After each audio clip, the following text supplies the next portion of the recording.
was even worse than the first one. And we were standing there, and I said, I can't believe this. And sure enough, there it was, another plane. The plane wasn't no airline or anything. It was a twin-engine, big gray plane. About from here down, you know, maybe down to that yellow thing. Two motors, two big propellers. A few feet away from it. I never seen anything like it. I wouldn't believe that if I was so close. When you're on this building on the 56th floor, you feel like you could touch them buildings.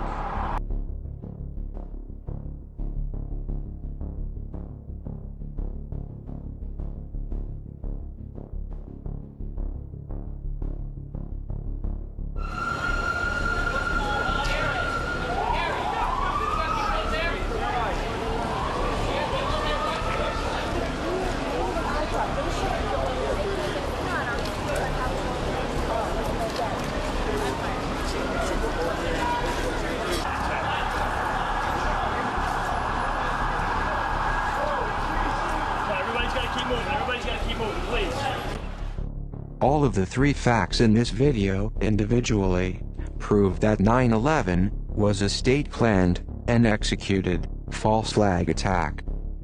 Everyone is welcome to try to disprove any of the evidence that is presented in this video. 1. The engine parts that were found on Murray Street did not belong to any of the four missing airliners on 9/11. The engine that you see in this video was found in line with the alleged Flight 175 impact, so it could have only belonged to the plane that struck the second tower.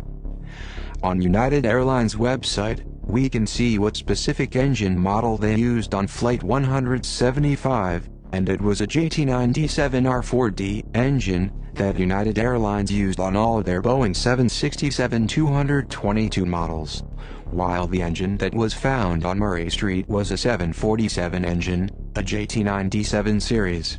This engine is exclusively used on Boeing 747 models.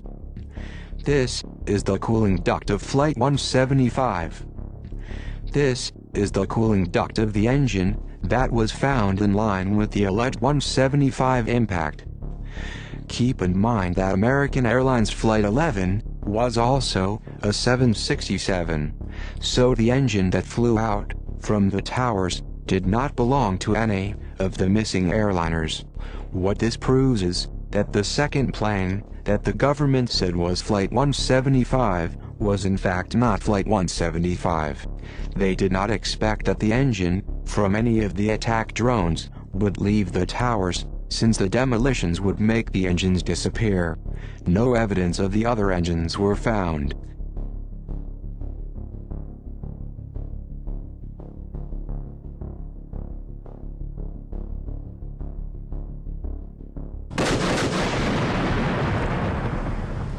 You want to call your mother or something? To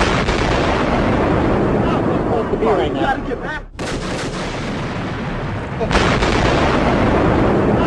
To be right You now. gotta get back. Yeah. You know that. You gotta get back. All right. I know. Don't worry about me.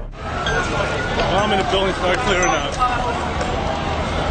Sorry, you said there's a bomb? What'd you say? Bomb in the building, start clearing out. Got it. A minute before the first demolition, pre-weakening thermite charges were set off to weaken the core. The lobby started to fill with thick white smoke. Agents did everything to prevent people filming it.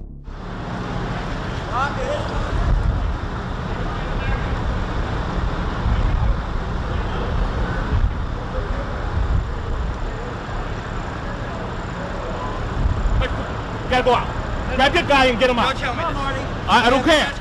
I don't care. Get out. What's your badge number? Get out. Don't worry about it. Don't turn around. 44. Who is that guy? Get that There's guy an out. emergency going. I understand. He's Office of Emergency Management. All right? Tell your guy to go back where he's supposed to be at, or I'm going to throw him. Right. You can see the firemen assembled here, the police officers, FBI agents. It's towers. A huge explosion now raining debris on all of us.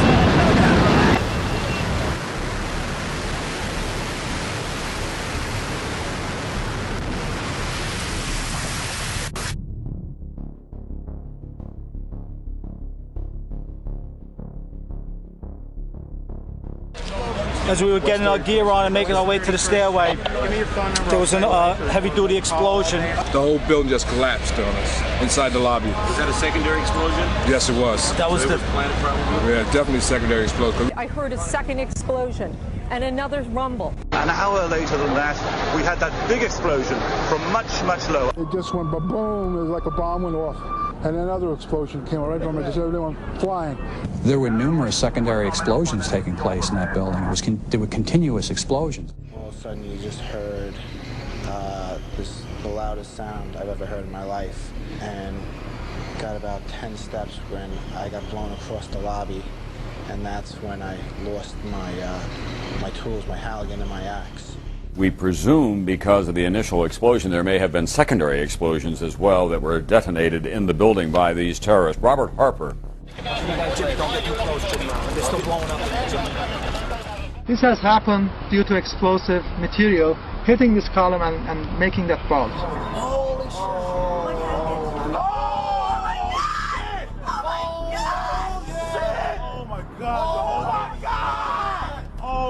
And the windows are blown away, everything is burned, even fireproofing on this floor is burned and glazed to the steel. The third and best evidence that proves 9/11 was a false flag was that molten steel was found flowing and still burning red hot weeks after the demolitions. No classical demolition or office fire in any type of building has ever produced molten steel, let alone molten steel that remained red hot for weeks after the demolition. Molten steel running down the channel rails, like you're in a foundry. Yeah, like lava. Like it was lava from a volcano. Certain people that the shadow government wanted alive were tipped off and told to not come to work or to come late a certain amount of time. Larry Silverstein was supposed to be at a meeting at the top of one of the towers early that morning, but he never showed up. His daughter was also supposed to show up at work early on 9/11 in Building 7, but she too never showed up. Silverstein then collected several $1 billion in insurance money. That's enough money to buy a lot of people's silence. Larry Silverstein was told not to come into work. That's why him, his daughter, and his son never showed up to work on 9/11. He put an insurance policy on the buildings. Reporters, do your job, please. Ask some questions. Did I see it? No, I was supposed to be on the 82nd floor for a 9 o'clock meeting, and I was about 10 minutes late to get there. And they're telling me now that planes were going through the 82nd floor area. So I guess I was kind of covered by somebody up above. There's no way. I mean, I'm late for the meeting. Somebody told me to be that way. There's no meeting.